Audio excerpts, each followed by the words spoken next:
نحمده ونصلي على رسوله الكريم اما بعد فاعوذ بالله من الشیطان الرجیم بسم اللہ الرحمن الرحیم رب انی مغلوب فانتصر۔ اللہ رب العزت نے قرآن پاک کے اندر دنیا و آخرت کی کامیابی رکھی ہے۔ اگر کوئی دنیا کا مسئلہ ہو، دنیا کی پریشانی ہو، دنیا کی ٹینشن ہو، تو اس کے لیے قرآن پاک کو پڑھے گا تو انشاءاللہ اللہ رب العزت دنیا کی ٹینشن، دنیا کی بیماری، دنیا کی پریشانی اس قرآن پاک کی برکت سے ختم فرما دیں گے۔ اور اگر کوئی آخرت کے لیے پڑھے گا تو انشاءاللہ اللہ رب العزت اس کی آخرت سنوار دیں گے۔ قرآن پاک کا احترام کرنا ہم سب پر بہت ہی ضروری ہے۔ ایک واقعہ سنانے کے بعد آپ کو ایک وظیفہ بتاؤں گا۔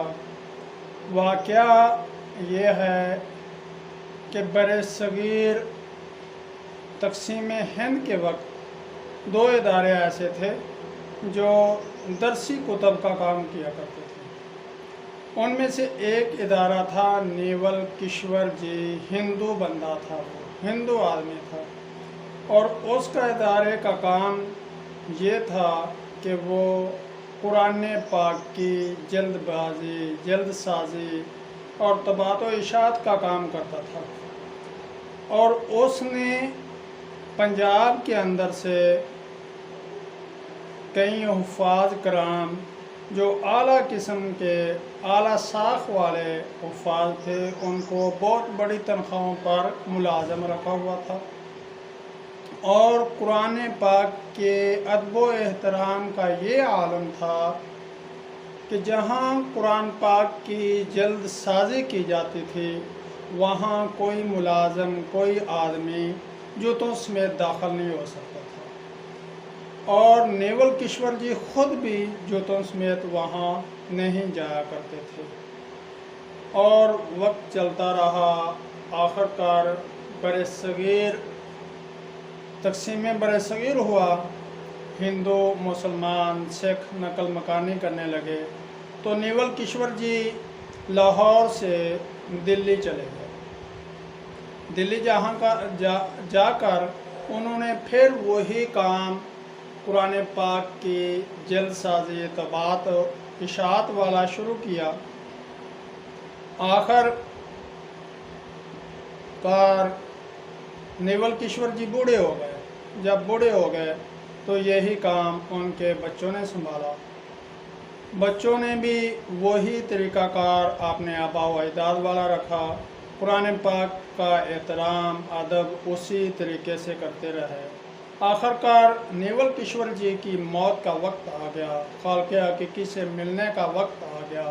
ہندو تھا لیکن قرآن پاک کا بہت زیادہ ادب و احترام کیا کرتا تھا۔ جب وہ فوت ہوا تو اس کی چیتا کو آگ لگانے کے لیے شمشان گھاٹ، جو ہندوؤں کا طریقہ کار ہے، وہاں لے کر چلے گئے، اور ان کی ارتھی کو لکڑیوں کے اوپر رکھا گیا اور اس کو آگ لگانے کی کوشش کی گئی، اور بہت سارا گھی اور تیل ڈالا گیا، لیکن اس کی چیتا کو آگ نہیں لگی۔ جب آگ نہیں لگی تو یہ بات پورے دلی کے اندر پھیل گئی۔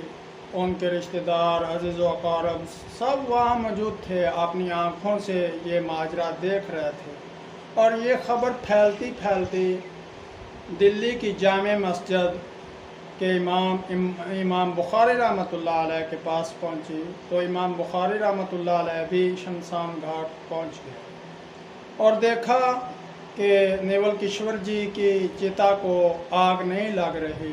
تو امام بخاری رحمۃ اللہ علیہ نے ارشاد فرمایا کہ اے لوگو، ان کی چیتا کو آگ نہیں لگے گی، وہ اس لیے نہیں لگے گی کہ انہوں نے قرآن پاک کا ادب و احترام بہت زیادہ کیا ہے، اور قرآن پاک کے ادب و احترام کی وجہ سے یہ وہ واحد دنیا کا اور تاریخ کا آدمی ہے جو ہندو ہے لیکن اس کی چیتا کو آگ نہیں لگی۔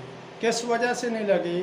کہ اس نے قرآن پاک کا ادب و احترام کیا۔ اگر ہم بھی قرآن پاک کا ادب و احترام کریں گے، ادب و احترام کے ساتھ کسی بھی آیت کو کسی بھی مقصد کے لیے پڑھیں گے تو انشاءاللہ اللہ رب العزت ہمیں بھی کامیابی عطا فرمائے گا۔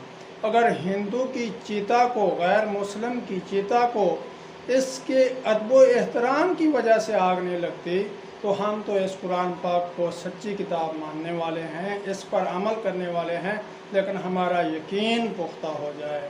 اگر ہم دل سے یقین سے کوئی بھی قرآن پاک کی آیت پڑھیں گے تو جس مقصد کے لیے بھی پڑھیں گے انشاءاللہ وہ اسی مقصد میں اللہ رب العزت ہمیں کامیاب فرمائیں گے۔ اور وظیفہ یہ ہے کہ کسی کو کوئی ٹینشن ہے، دماغی مسئلہ ہے، گھریلو پریشانی ہے اور ذہن الجھا رہتا ہے اور